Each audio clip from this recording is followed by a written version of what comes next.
Whitney Houston's tragic death at 48 has saddened the nation. She was an incredible talent.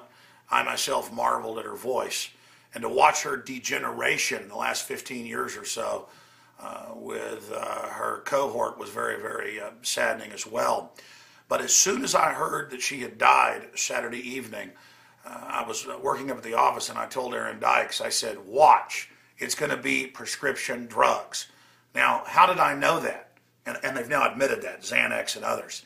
Because in almost every case, it's prescription drugs that are killing people, not even illegal drugs. And look, cocaine's bad news, opiates are bad news.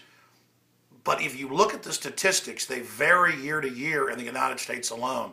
It's well over, on average, 150 plus thousand people that die from over-the-counter and prescription drugs.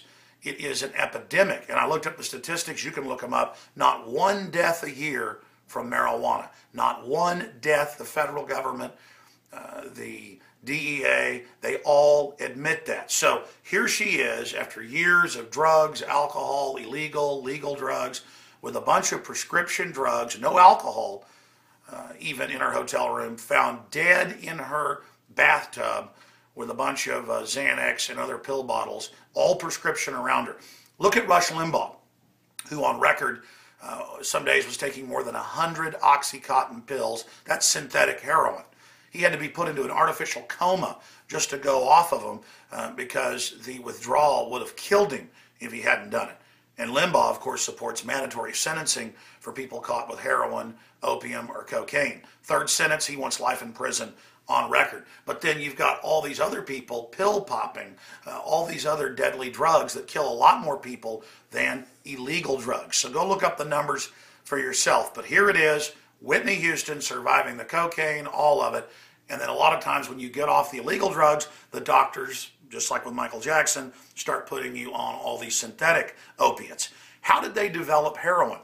At the end of the Civil War, there were hundreds of thousands of injured veterans of the Civil War on both sides with arms and legs blown off, and to get them off of opium addiction that the Army had gotten them on, they gave them heroin. And it sure did cure your opium addiction, because heroin is just an opiate that's been souped up to at least 10 times its strength. So they're drug pushers.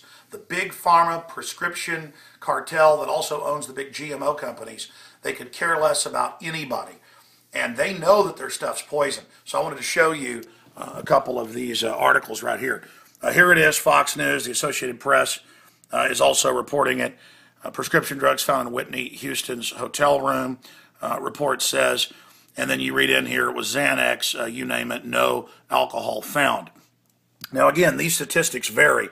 Some statistics show over 300,000 people dying from drug interactions, and over 100,000 of those from opiates and other synthetic drugs that have similar effects. But here's a Natural News article, and it's got links to all the statistics at the bottom. Statistics prove prescription drugs are 16,400 times more deadly than terrorists.